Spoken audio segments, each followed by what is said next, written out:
Programme time line सां गॾु आऊं आहियां असद मुमताज़। नाज़रीन, पाकिस्तानी रुपए जे मुक़ाबले में डॉलर जी ऊची उॾाम हाणे नाहे रही। डॉलर हाणे पोएं पेरनि ते आहे। अॼु बि डॉलर ओपन मार्केट में 4 रुपया ऐं इंटर बैंक में 2 रुपया सस्तो थी 224 रुपयनि जो थियो आहे। पहिरियां त डॉलर ड्रामाई सीन में हिकदमि मथे हलियो वियो ऐं हाणे डॉलर जी जेका आहे उहा डॉलर जेका आहिनि उहे पोयां पेरनि ते हीअ डॉलर जा पोयां पेर आहिनि। डॉलर जी जेका उॾाम हुई उनजो बुनियादी सबबु छा हो? छा इहो ड्रामेटिक हुयो, कॉस्मेटिक हुयो, छा या एक्चुअल हुयो?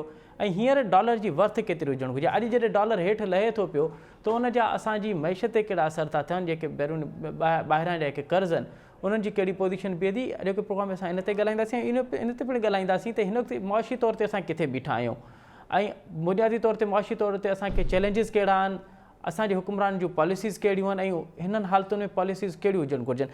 जॾहिं त असां ॾिसूं था पिया त वज़ीर आज़म जी मंज़ूरी खां पोइ, आर्मी चीफ जनरल बाजवा जी कोशिशुनि खां पोइ UAE सां उन्हनि जा राब्ता थिया आहिनि, IMF सां उन जा राब्ता थिया आहिनि, अमरीकी हुकूमत सां उन जा राब्ता थिया आहिनि, त हिकु सुठी मोट बि मिले थी पई बाक़ी ॿाहिरी दुनिया खां। त हीअ के कोशिशूं थियनि थियूं पयूं, इन जा कहिड़ा असर थींदा ऐं ओवरऑल असांजी मैशत ते कहिड़ा ओवरऑल असांजी मैशत के चैलेंजिस कहिड़ा आहिनि, पॉलिसीज़ कहिड़ियूं आहिनि, हुजणु कहिड़ियूं घुरिजनि?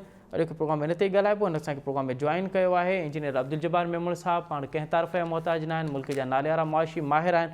उन सां गॾोगॾु अतीकुर रहमान साहब पाण मुआशी माहिर आहिनि। उन सां गॾोगॾु असांखे जॉइन कंदो प्रोफेसर मुश्ताक मिरानी साहब, पाण मुआशी माहिर आहिनि। साईं अतीकुर रहमान साहब खां प्रोग्राम जो आगाज़ पिया कयूं। अतीकुर रहमान साहब, सर ये जो डॉलर पिछले हफ्ते तक हमें जो खबरें आ रही थी कि डॉलर की ऊंची उड़ान रुकने का नाम नहीं ले रही और अब डॉलर जो है वो मुसलसल नीचे गिर रहा है, पहले तो ये बताइए कि ये जो उड़ान थी, अब जो नीचे गिरावट है, ये कॉस्मेटिक है, आर्टिफिशियल है या एक्चुअल ये ऐसा कुछ हो रहा है? जी, बहुत शुक्रिया आपका पूछने का। मैं हमेशा एक बात कहता हूँ और वो बात मैं रिपीट कर रहा हूँ और आपके टीवी से प्रोग्राम से भी मैंने कई बार कहा है कि ये जो डॉलर की उड़ान है या गिरावट है, ये दोनों आर्टिफिशियल है। अच्छा, this is all concocted and engineered. अच्छा, मैंने हमेशा कहा है क्योंकि मैं स्टेट बैंक की जो ग्रिप है ना वो बहुत कमजोर है। आई एम सॉरी टू से बैंक्स ने बहुत रोल प्ले खराब किया पिछले दिनों and they have earn lot of money out of it. उनको ख्याल नहीं आया इस बात का कि लोग कितने इंजर हो रहे हैं। छोटा इंपोर्टर भी इंजर हुआ है, छोटा एक्सपोर्टर भी इंजर हुआ है और बड़ा इंपोर्टर और बड़ा एक्सपोर्टर तो इंजर हो ही रहा था। एक ही गैलसी पे इतना बड़ा बड़ा डिफरेंस डॉलर का लिया है इन्होंने। तो ये सारा कुछ आर्टिफिशियल है और अब आर्टिफिशियल पन थोड़ा सा कम हुआ है तो हम देख रहे हैं कि एक्चुअल पोजीशन पे रुपये और डॉलर अपनी पैरिटीज पे आ रहे हैं। तो ये इसका हल सिर्फ एक ही है और वो आपके प्रोग्राम के तवज्जो से मैं स्टेट बैंक से ये रिक्वेस्ट करूंगा कि वो अपनी टाइटनिंग को और टाइट करें और मॉनेटरी पॉलिसी पे रेट बढ़ाने के बजाय इस डॉलर को कंट्रोल करें जो अननेसेसरीली रुपये के अगेंस्ट कभी शेड हो रहा है और कभी राइज हो रहा है। अच्छा, तो अतीक साहब, कौन सी कुव्वतें जो डॉलर को कंट्रोल करती हैं और इस वक्त उनकी गिरफ्त क्या है? क्या जो हमारी कमर्शियल बैंकें हैं उनके पास अब इतना पावर है कि वो स्टेट से भी ज़्यादा, हुकूमतों से भी ज़्यादा बढ़ के हैं? क्योंकि इतला ही आ रही है कि ये जो डॉलर बढ़ा था उसमें कमर्शियल बैंकों ने बड़ा खूब पैसा जमाया है। जी हाँ, मैंने जैसे आपसे अभी अर्ज किया कि ये कमर्शियल बैंक्स के कमाल है जो पिछले दिनों है और बहुत जाती है जो एक्सपोर्टर और इंपोर्टर के साथ हुई है। और इसको कंट्रोल करने के लिए आपने पूछा कि इसके कौन से कोर्ट ऑफ लॉज होते हैं, कि कोर्ट ऑफ लॉज तो अपनी जगह होते ही है इंटरनेशनल। ये चूंकि मनी है, एक्सचेंज है और ये इसका direct control foreign exchange department से है। ये सारा कुछ कंट्रोल फॉरेन एक्सचेंज डिपार्टमेंट से होता है और फॉरेन एक्सचेंज डिपार्टमेंट को जिस हद तक आप कंट्रोल करके रख सकते हैं, आप अपनी करेंसी को कंट्रोल कर सकते हैं। हमारी करेंसी पिछले दिनों बहुत ज्यादा जाया हुई है, बहुत ज्यादा इसकी वैल्यू लूज हुई है और इस वैल्यू लूज होने की वजह से लोगों का कारोबारी नुकसान बेपना हुआ है और इसके साथ साथ आप देखते हैं कि इसका ग्रिप जो है वो भी ढीली पड़ती चली गई है। अच्छा, तो अब जो सेंट्रल बैंक की जी, अच्छा, तो अब जो डॉलर की मुसलसल हम देख रहे हैं कि वो गिर रहा है, तो अंदाजन कितने पर तक जाएगा सर ये? देखिए, आप इसको अगर कैलकुलेट कराते हो ये कहाँ तक जाएगा तो मुझसे अगर आप पूछो तो मैं कहूँ ये तो 150 तक जाएगा। अच्छा, तो 150 तक इसको जाना चाहिए ना। बिल्कुल, ये एक्चुअल करेंसी की वैल्यू तो यही है ना कि डॉलर इतना ज्यादा राइज नहीं करे, इतना ज्यादा इकोनॉमिकल बिहेवियर इसका खराब है। देखिए इंटरनेशनल मार्केट कंडीशंस का भी असर होता है, ऑयल का भी था। अब हम देख रहे हैं कि ऑयल की मार्केट और ऑयल की कंडीशंस, ऑयल के प्राइसेस दुनिया में गिरते चले जा रहे हैं जी। जब ये प्राइसेस गिरते चले जा रहे हैं तो लामहला करेंसी की वैल्यू तो इंप्रूव होनी चाहिए ना, तो लोकल करेंसी की वैल्यू इंप्रूव होनी चाहिए। ये भी एक ऑटोमेटिक फैक्टर है। जो पिछले दिनों डॉलर की राइज थी उसकी इतनी राइज की जरूरत नहीं थी। इन्फ्लेशन, इंटरनेशनल इन्फ्लेशन ने जरूर हिट किया हुआ था और ऑयल प्राइसेस और दूसरी चीजों के प्राइसेस की वजह से हमारे इंपोर्ट्स काफी ज्यादा हैवी होती चले थे। हमारा बैलेंस ऑफ पेमेंट बहुत ज्यादा हैवी होता चला था। हम देखते थे कि हमारा ट्रेड गैप भी बहुत बड़ा हो गया, हमारी एक्सपोर्ट्स कम होती चले।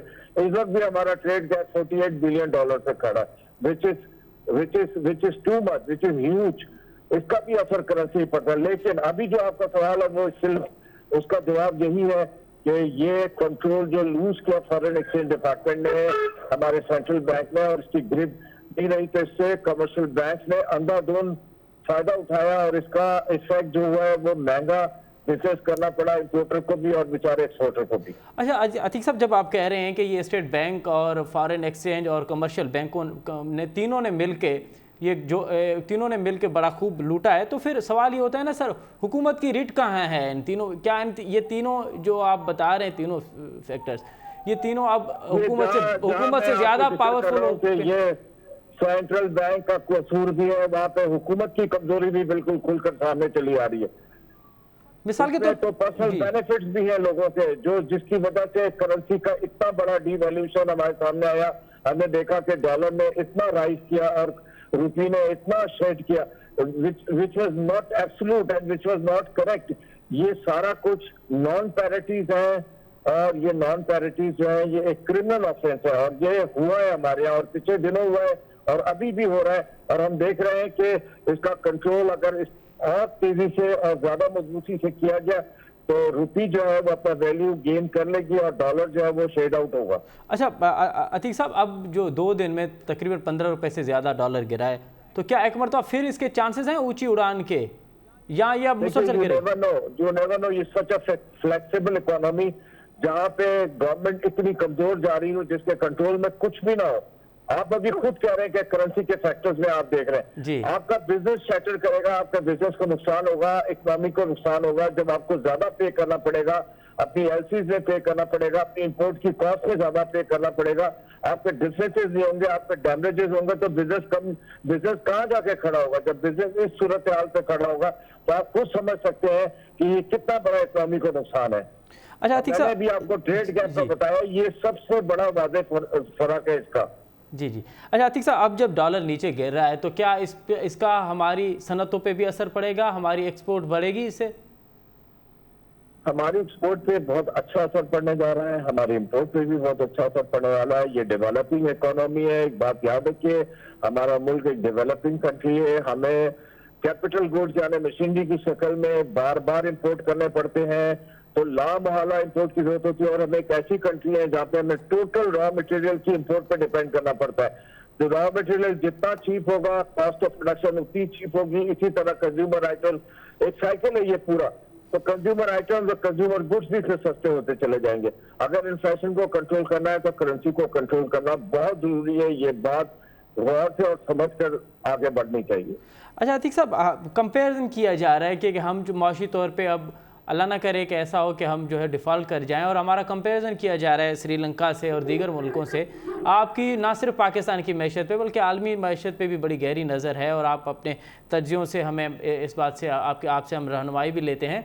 क्या कंपैरिजन किया जा सकता है पाकिस्तानी मैशत का श्रीलंकन मैशत से, और आपको अब भी चांसेस हैं पाकिस्तान को डिफॉल्ट होने? जब आप लोग, मुझे बहुत गुस्सा आता है आप लोग जब सवाल तरतीब देते हैं और इस तरह का सवाल पूछते हैं कि पाकिस्तान को श्रीलंका से कंपेयर करते हैं। श्रीलंका की इकोनॉमी टूरिस्ट इकोनॉमी है, उसकी सारी इनकम टूरिज्म की इनकम पे डिपेंड करते हैं। हम लोग सिर्फ टूरिज्म पे डिपेंड नहीं करते, हम लोग एक एग्रीकल्चर कंट्री है, एक वास्ट फील्ड है हमारा, हमारी पॉपुलेशन ज्यादा है, हमारे रिसोर्सेज ज्यादा है, हमारी मैन्युफैक्चरिंग जो प्रोडक्शन है कैपेसिटीज वो ज्यादा है। हम लार्ज स्केल मैन्युफैक्चरर, हम स्मॉल स्केल मैन्युफैक्चरर्स हैं, हम एग्रीकल्चर प्रोड्यूस कंट्री है, हमारा कोई कंपैरिजन ही नहीं है उनके साथ। तो मेहरबानी करे जो भी सवाल बनाता है जी या पूछता है उसको जी। कभी ये कंपैरिजन नहीं करना चाहिए कि पाकिस्तान को श्रीलंका से तो कंपेयर करें। आप हमें उम्मीद दिला रहे हैं कि हम डिफ़ॉल्ट नहीं हो रहे हैं। बुनियादी तौर पे सवाल करने का मकसद ये था कि ये जो खौफ दिलाया जा रहा है मौशी तौर पे भी और अब पॉलिटिकली तौर पे भी, हम डिफ़ॉल्ट हो जाएंगे तो फिर ये पाबंदियाँ लगेंगी, फिर ये होगा, तो आप कह रहे हैं कि हम डिफ़ॉल्ट होने का कोई ख़तरा नहीं है। आप हमें उम्मीद दिला रहे हैं कि मौशी तौर पे मसाइल हैं लेकिन हम जल्दी इनका हल भी निकाल लेंगे। मैं आपको उम्मीद नहीं दिला रहा हूँ, मैं आपको फॉर श्योर कह रहा हूँ कि हम लोग डिफॉल्ट नहीं कर रहे हैं, लेकिन जिस तरह से इकोनॉमिक की कंडीशंस प्रोड्यूस हो रही हैं, डेवलप हो रही हैं, इसके तहत हमको ज्यादा से ज्यादा डेट पे जाना पड़ता है। जब हम डेट पे जाते हैं तो हम डेट सिर्फ इसलिए लेते हैं कि हम अपनी पिछले डेट्स की सर्विसिंग करें, जी विच इज नॉट गुड। हमें अपने पैरों पे खड़ा होना है। मैं ये अगर बात कह रहा हूँ तो इसके साथ ये भी कह रहा हूँ कि हमें अपने पैरों पे खड़ा बिल्कुल होना सही। बहुत जरूरी है। हमें डेट से निकलना है जितने जल्दी हो सके। अभी 129 बिलियन डॉलर का डेट है मेरे मुल्क पे, जी एक्सटर्नल डेट। कैसे उतरेगा? 35 बिलियन डॉलर तो फौरन चाहिए इस साल डेट उतारने के लिए। बिल्कुल 5 सही। बिलियन डॉलर तो मुझको एक महीने में चाहिए। कहाँ से आएंगे ये सारे? तो बिल्कुल सही। हमें डेट इकोनॉमी से निकलना पड़ेगा। जब हम डेट इकोनॉमी से निकलने का एक ही रास्ता है, हम अपने इंडस्ट्रीज को, अपने एग्रीकल्चर प्रोड्यूस को बढ़ाएं, अपनी इंपोर्ट्स को जिस हद तक हो सके कम करें, अपने एक्सपोर्ट्स को बढ़ाएं। 35 बिलियन डॉलर का एक्सपोर्ट टारगेट रखना, 40 बिलियन डॉलर का टारगेट रखना, ये एक अच्छा आइडिया नहीं है। हमें कम से कम 80 बिलियन डॉलर का रखना चाहिए। नई नई मार्केट स्ट्रेस करनी चाहिए। हमारे पास जो कुछ है हम बहुत कुछ बेच सकते हैं, क्वालिटी भी है हमारे पास और प्रोडक्शन कैपेसिटी भी है हमारे पास। आप देखिए कोविड में हमने कितनी अच्छी प्रोडक्शन कैपेसिटी दी, फुल 3 शिफ्टों में काम हो रहे थे और हम लोगों ने 25 बिलियन डॉलर का जो टारगेट था वो कोविड में ही अटेंड कर लिया। बहुत बहुत बहुत शुक्रिया, बहुत शुक्रिया अतीकुर रहमान साहब। आपने बड़े तफसीली तौर पे हमें ना सिर्फ डॉलर के बारे में बताया कि ये जो मामलात हैं, डॉलर के ऊंची उड़ान और नीचे गिरावट, इसकी बुनियादी सबब क्या है, और फिर स्टेट बैंक और कमर्शियल बैंक और जो एक्सचेंज है, मनी एक्सचेंज, उनका क्या गठजोड़ रहा है इसमें। साईं इंजीनियर अब्दुल जब्बार मेमण साहब, असांखे तो इहो ॿुधायो वियो त डॉलर, ख़ासि करे मुफ्ता इस्माइल त बार बार इहो चवंदो रहियो आहे त डॉलर जेका उॾाम आहे उहा इन करे आहे जो मुल्क में पॉलिटिकली अनसर्टनिटी आहे। पॉलिटिकली अनसर्टनिटी हिन वक़्तु बि मौजूदु आहे जॾहिं असां अवां मुखातिब आहियूं। पोइ ही डॉलर हेठि छो थो लहे? इन जा बुनियादी सबब कहिड़ा आहिनि? ॾिसो, पहिरीं ॻाल्हि त मुंहिंजो ख़्यालु आहे तव्हांखे उतां शुरू कयां जेका आख़िरी हुअणु खपे। जी सर। पहिरीं ॻाल्हि इहा आहे त तव्हांखे जेको डॉलर जो रेट मिले वेठो, मार्केट में इन रेट ते डॉलर्स अवेलेबल ई कोन्हनि। जी तव्हां का बि हिकिड़ी प्रॉक्सी ऐं जेके चइबो आहे न हिकिड़ी मिस्टेरियस जी या सर। हिकिड़ी जेका आहे सा हिकिड़ी इंटेलिजेंस रिपोर्ट ठारायो, मोकिलो माण्हुनि खे इन्हनि फॉरेन एक्सचेंज वारनि ॾे, इन क़ीमत ते डॉलर अवेलेबल कोन्हनि जेके रसीद जे अगेंस्ट में तव्हांखे मिलनि। अच्छा। माना हिन वक़्तु जेको स्टेट बैंक जेको आहे सो हिकिड़ो क़दम खयो आहे जंहिं तहत 8 ब्रांचिस सस्पेंड थियूं आहिनि ऐं ॿियनि सभिनी खे इहो ॿुधायो वियो आहे त तव्हां जेकॾहिं डॉलर जे क़ीमतुनि में इस्तेकाम हिन लेवल ते न आंदो त तव्हांखे वधीक पीनल एक्शन्स थींदा। जी सर। हाणे माना इन मां छा थो साबित थिए त जेके फॉरेक्स वारा हुआ उन्हनि जो बि इन ॾेती लेतीअ में मैनिपुलेशन में हिकिड़ो असरु हो।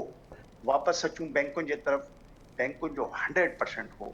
अच्छा। असां federation of Pakistan chamber of commerce में कंपटीशन कमीशन खे लेटर लिखियो आहे जी त सर। फॉरेंसिक ऑडिट करायो बैंकुनि जो। बैंकुनि फॉरेन एक्सचेंज जे मद में हिन डॉलर जे अॻिते पुठिते करण में तमामु घणा पैसा कमाया आहिनि। अच्छा। छाकाणि त टैक्स कवानीन पाकिस्तान में जेके डॉलर्स में मुनाफ़ा आहिनि उहे एग्ज़ेम्प्ट हूंदा आहिनि टैक्स खां। माना बग़ैर टैक्स जे बैंकुनि जे फाइनेंशियल स्ट्रक्चर में फॉरेन एक्सचेंज में ॾाढी कमाई कई वई आहे। त ठीकु। बैंकूं बि इन सॼे में इन्वॉल्व रहियूं आहिनि। सही। पर पोयां वरी पस मंज़र ॾिसूं त छा आहे। पोयां जो पस मंज़र इहो आहे त मुफ्ता इस्माइल एंड कंपनी, माना जेका मौजूदा हुकूमत आहे, जी उन जेको आहे सो 2 महीना ऐं 10 ॾींहंनि जा जेके आहिनि से पंहिंजो पेट्रोल ऐं डीज़ल स्टोर कई। पाकिस्तान जे तारीख़ में कॾहिं बि जेको आहे सो 15 ऐं 20 ॾींहंनि खां वधीक इहो जेको आहे सो पेट्रोल ऐं डीज़ल जा ज़ख़ायर न रखिया वेंदा हुआ। एतिरा त इम्पोर्ट थिया जो आख़िर PSO खे इहो चवणो पियो, ख़ुदा जे करे, ख़ुदा जे वास्ते जहाज़ बीठो आहे, इहो खणो त सही, वापरायो त सही। हाणे उन जे करे जेको आहे सो हिकिड़ो 7.2 बिलियन US डॉलर जी डिमांड आई तव्हांजे फॉरेक्स ते, जॾहिं त तव्हां वटि फॉरेक्स मौजूदु ई कोन हो, तव्हांजा फॉरेन एक्सचेंज रिज़र्व धड़ाम सां 2.5 अरब किने ज़रूरत खां वधीक इम्पोर्ट करण ते विया। जी हाईएस्ट रेट ते तव्हां इम्पोर्ट कयो, तव्हां पंहिंजे रुपए जे मथां प्रेशर आंदो, माना जी हुकूमत ख़ुदि रुपए ते हिकिड़ो प्रेशर आयो। रुपए जे प्रेशर अचण खां पोइ जेका सूरत हाल अॻिते हली, जंहिंमें इम्पोर्टर्स जा वाक़ा, बिज़नेसमैननि जा वाक़ा, FPCCI जी हिकिड़ी तफ़सीलन जेका आहे सा जेका गुफ़्त शनीद थी 4-5 ॾींहं पहिरें, मां बि हुन में शामिल हुयुसि। जी उन सर में स्टेट बैंक खे ॿुधायो वियो त तव्हां एज़ अ रेगुलेटर कमु न वेठा कयो। इन अच्छा करे सुबुह जो हिकिड़ो माण्हू वञे थो बैंक में पंहिंजा इम्पोर्ट डॉक्यूमेंट्स वठण लाइ, उनखे चयो थो वञे 225 रुपया। शाम जो वञे थो त 230 थो चयो वञे, कलाक खां पोइ फ़ोन करे चयो थो वञे अचो 232। बाज़ार मिस्र तव्हां जेकॾहिं इसजी हिस्ट्री पढ़ो त बैंकूं पाकिस्तान में बाज़ार मिस्र थी चुकूं, बिदर मदर आज़ाद। हिते कंहिं क़िस्म जी का रेगुलेशन न मनी एक्सचेंजर ते रही, न बैंकुनि ते रही, न हुकूमत ते रही। टई थी विया हिकिड़ी धुर। जॾहिं टई हिकिड़ी धुर थींदा ऐं जी तव्हां सर पेट्रोल ऐं डीज़ल एतिरो घुराईंदव त तव्हांजे मथां रुपए ते प्रेशर त ईंदो ई ईंदो। हाणे थोरी देरि लाइ वापसि अचूं त थिए छा थो? स्टेट बैंक हिकिड़ो कदम खणे थी, बैंकुनि खे ॿुधाए थी त बाबा हाणे पंहिंजो पाण खे बिहेव कयो, छाकाणि त क्रिटिसिज़म ऐं एजिटेशन वधे वेठी।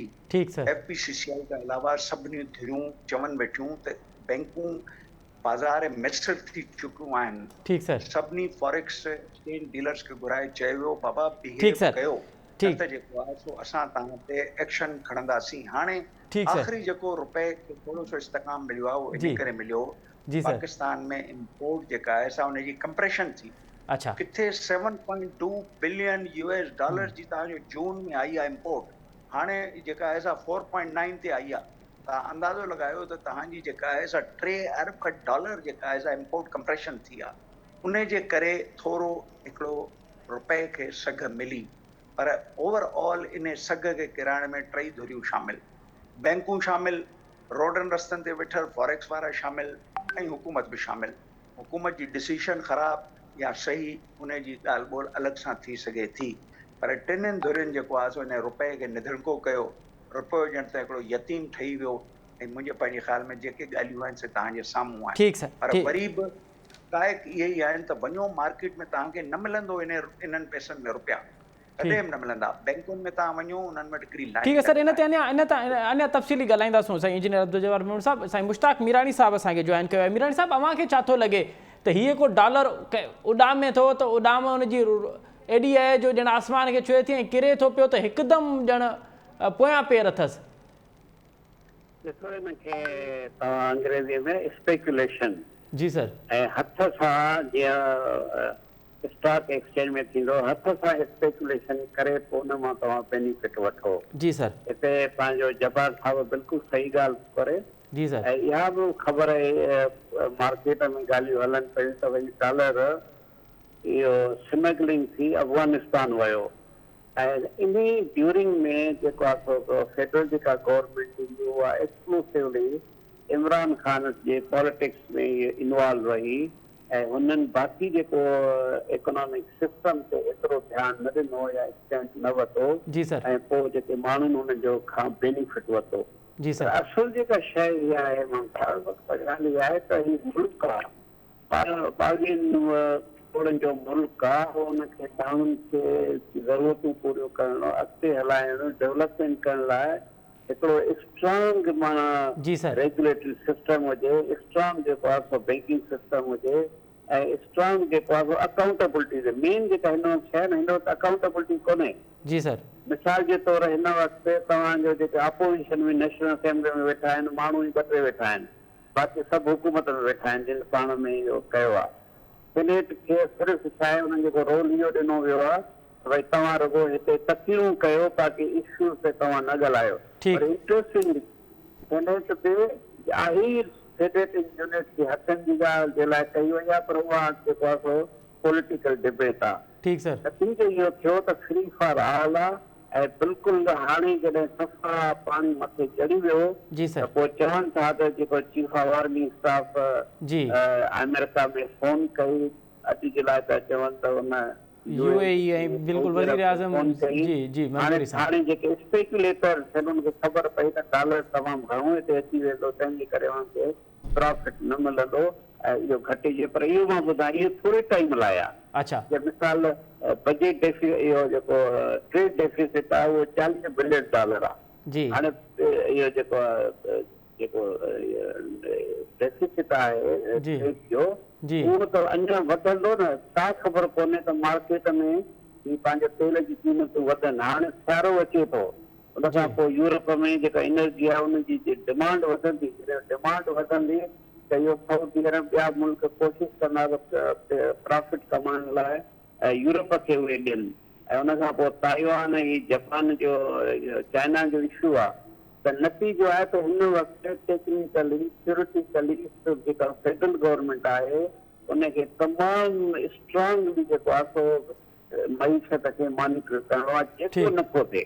ठीकु अपोजिशन बि कोन्हे को अकाउंटेबिलिटी बि कोन्हे ऐं उन खां पोइ स्मगलिंग थी थिए। स्पेकुलेटर आहिनि चवंदा त आया चंडीगढ़ रोड जेको आहे उहो जेको आहे वॾे में वॾो इन्वॉल्व आहे हिनजे डॉलर जे पंहिंजो प्राइस अच्छा वधाइण जे लाइ। ठीकु है असां इंजीनियर अब्दुल जब्बार मेमण साहब इहो ॿुधाइजो त IMF खां हिन वक़्त ताईं किस्त न मिलण जा सबब कहिड़ा आहिनि? 2-3 महीने खां वॾो टाइम थी वियो आहे। डेली मुफ्ता इस्माइल चवे थो पियो त कुछ दिनों का ख्याल है, कुछ दिनों का खेल है, पर इहो किस्त ईंदी कॾहिं? ॾिसो मां तव्हांखे ॻाल्हि ॿुधायां त IMF जेका आहे सा सिर्फ़ु 2 जायुनि ते फ़िलहालु बीठल हुई।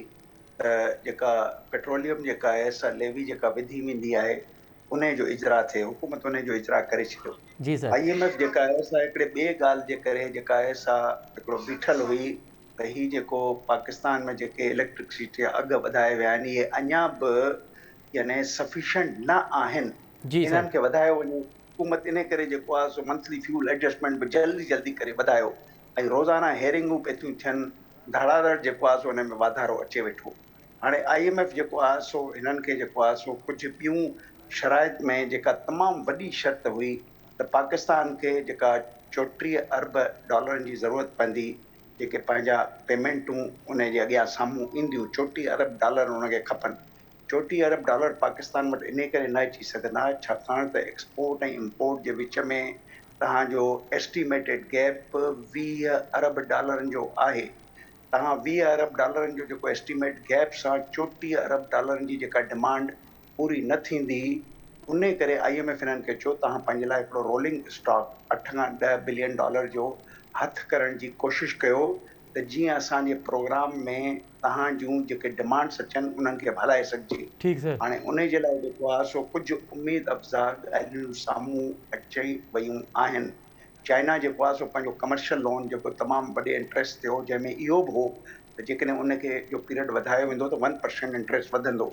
माना असांजो उहो कमर्शियल लोन $2 बिलियन जो एक्सपेंसिव थींदो, जेको असां मञी वरितो आहे। बल्कि 2 न हो 10 चवंदा त असां उनखे मञूं आहे। ठीकु सर ॿियो जेको चाइना जो हिकिड़ो $2 बिलियन डिपॉज़िट आहे उहो महिरबानी करे जेको आहे सो माखीअ खां वधीक मिठी जेका दोस्ती आहे उहा कम पे थी अचे। उन्हनि $2 बिलियन तव्हांखे वधीक रखण जी इजाज़त ॾेई छॾी आहे, न त उहे मेच्योर पे थिया वापसि थियणा। जी सर उन खां पोइ सऊदी अरेबिया जेको आहे सो उनजो जेको आहे सो कुझु उन जे में तब्दीली आई आहे जॾहिं खां जनरल बाजवा जेको आहे सो हुते वियो आहे ऐं सऊदी अरब खे जेको आहे सो उन रिक्वेस्ट कई आहे त तव्हां महिरबानी करे पाकिस्तान जी जेका डिपॉज़िट्स ऐं पाकिस्तान जी जेका ऑयल फैसिलिटी उधार वारी आहे उनखे 1.2 बिलियन जेका पहिरें ॾिनी आहे उनखे वधाए करे 2.2 कयो। मुंहिंजो ख़्यालु आहे सऊदी अरेबियन जेके आहिनि सो चीफ ऑफ आर्मी स्टाफ जे चवण ते जेको आहे सो असां सां इहा महिरबानी करण लाइ तयारु थी विया आहिनि।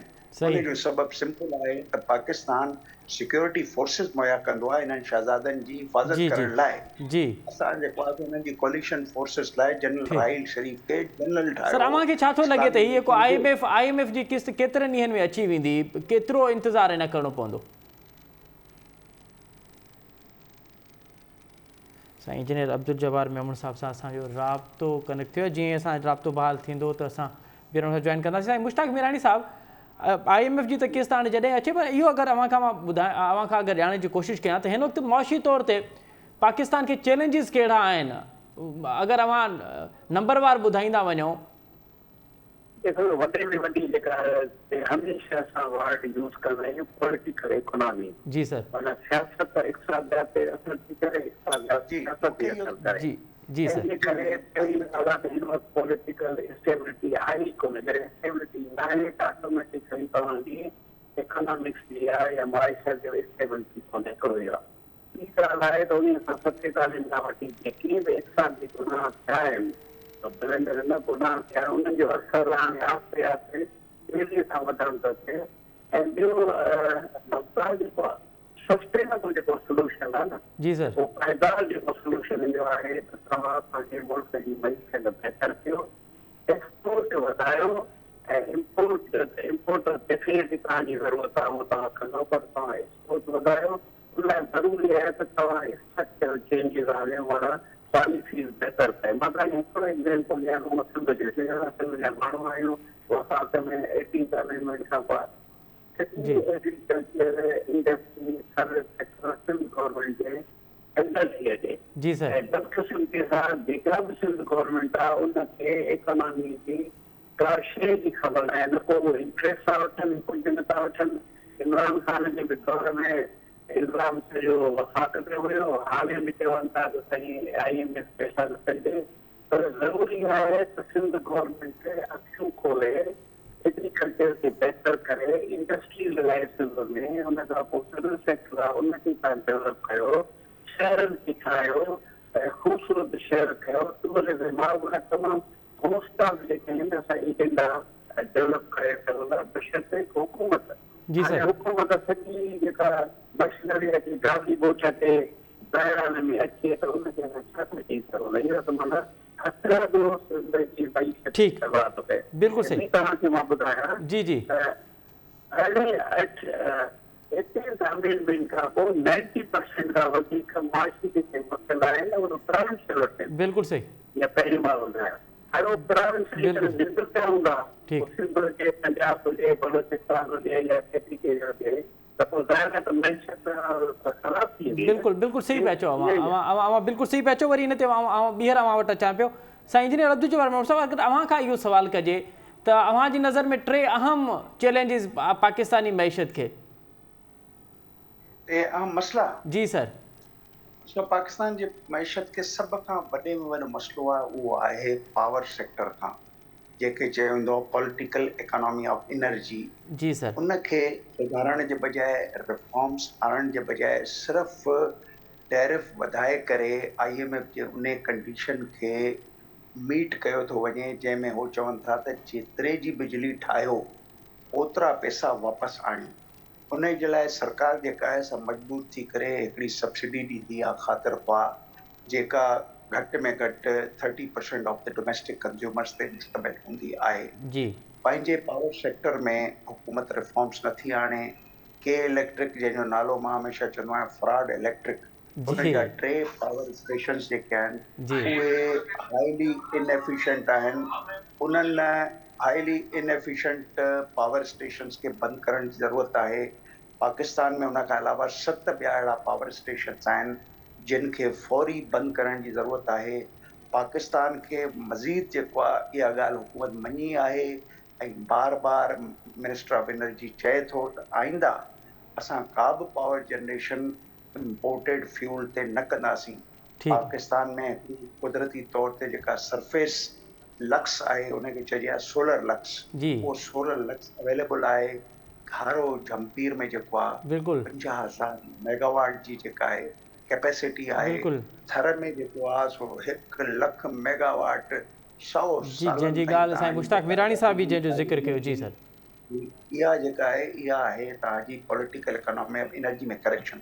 हाणे ॿिए पासे अचूं त पाकिस्तान हिकिड़ो इम्पोर्ट वापराईंदड़ मुल्क ठही वियो आहे, जंहिंखे इम्पोर्ट सब्स्टिट्यूशन माना मुतबादिल तौर ते मुक़ामी शयुनि खे ठाहियो ऐं उन्हनि खे इस्तेमालु कयो। उन जे लाइ हिकिड़ी जामे पॉलिसी खपे जंहिं ते रुॻो ॻाल्हियूं थींदियूं रहियूं आहिनि ऐं उन्हनि ॻाल्हियुनि में असां बि शरीक थी करे ताड़ियूं वॼाईंदा रहिया आहियूं, पर उन जी इम्प्लीमेंटेशन न थी आहे। इन खे थोरो सरकार खे तवजो ॾियणु खपे त पंहिंजी इम्पोर्ट जेका आहे सां उहा बैन न कनि, छाकाणि त बैन करण जी इजाज़त कोन्हे। जी बैन अल-अक़वामी कानून तहत तव्हां इम्पोर्ट खे बैन नथा करे सघो, घटि पर करे सघो बैन अल-अक़वामी कानून तहत का तव्हां ममानत न आहे त तव्हां तव्हां घटि मुक़ामी शयूं ठाहे जी बिल्कुलु उनखे इम्पोर्ट जे अगेंस्ट मुतबादिल ठाहियो। बिल्कुलु सही तव्हांजो इहो वॾो ॿियो मसइलो तव्हांजो जेको आहे उहो इहो आहे गवर्नेंस जो। तव्हां जेसिताईं प्रोफेशनलिज़म ऐं एफिशिएंट गवर्नेंस न आणींदो, जेसिताईं उहो निज़ाम जेको अंग्रेज़नि असांखे हुकूमत करण लाइ ॾेई विया, डीसीनि जो, एसीनि जो, मुख़्तियारकारनि जो, तपेदारनि जो ऐं इन्हनि फेडरल सेक्रेटरीज़ जो ऐं सेक्रेटरीज़ जो, जेसिताईं इन निज़ाम खे असां 21वीं सदीअ जे ज़रूरत तहत निज़ाम तहत तब्दीलियूं न आणींदासीं त मुंहिंजे पंहिंजे ठीकु है ख़्याल में इहे टई चैलेंजिस हिन वक़्तु मुल्क जे ठीकु साम्हूं आहिनि। ठीकु है साईं मुश्ताक मिरानी साहब, हाणे चैलेंजिस अवां बि ॿुधाया, साईं इंजीनियर अब्दुल जब्बार मेमण बि ॿुधायो, अवां वटि मुख़्तसिरनि छा तजवीज़ हूंदी, हुकूमत खे फौरी तौर ते छा करणु घुरिजे मैशत जे हवाले सां? मुख़्तसिरनि सर, टाइम बिल्कुलु शॉर्ट आहे। मां सम्झी सघां थो। हिकिड़ो मिसाल आहे, हिते में चवंदा त 50 सालनि में कोई 52 हुकूमतूं चेंज थियूं। जी सर। लिटरेचर में चयो जी सर। त जेकॾहिं पॉलिसी जेके कंटिन्यूस सही हुजे हा, उन खां पोइ पॉलिसी खे इम्प्लीमेंट करण लाइ सुठी ज़रूरत थी वधी आहे त अॼु असांखे ई कीअं ॾिसण न पवनि। ठीकु पर बदकिस्मती सां हर जेका हुकूमत अचे थी उहा पॉलिसी चेंज करे ऐं जेको स्ट्रक्चर आहे ब्यूरोक्रेसी बिल्कुलु सही। उनखे जेको चेंज थी करे नतीजो इहो आहे त असां मां त इहो ॿुधायो आहे, मतिलबु हिकिड़ो जी सर। सवाल ईंदा जी सर, प्लीज़। अञा वधीक ख़राब थींदी, सही कोन थींदी। ठीक है, वॾी महिरबानी प्रोफेसर मुश्ताक मिरानी साहब, अतीकुर रहमान साहब, इंजीनियर अब्दुल जब्बार मेमण साहब, अवां टिनि मौशी माहिरनि जी वॾी महिरबानी। अवां तफ़सीली तौर ते डॉलर जी उॾाम ऐं डॉलर जी लात ते असांखे ब्रीफ कयो त इहो एक्चुअल आहे छा ऐं डॉलर केतिरो हुजणु घुरिजे, पाकिस्तानी माइशत के चैलेंजिस कहिड़ा आहिनि ऐं उन्हनि लाइ हुकूमती पॉलिसीज़ कहिड़ियूं आहिनि, हुजणु कहिड़ियूं घुरिजनि, उन ते बि तफ़सीली तव्हां ॻाल्हायो। अवां हिते प्रोग्राम जो वक़्तु पंहिंजी पुॼाणी थो पइजे। असद मुमताज़ रेड खे ॾींदा इजाज़त। अल्लाह निगहबान।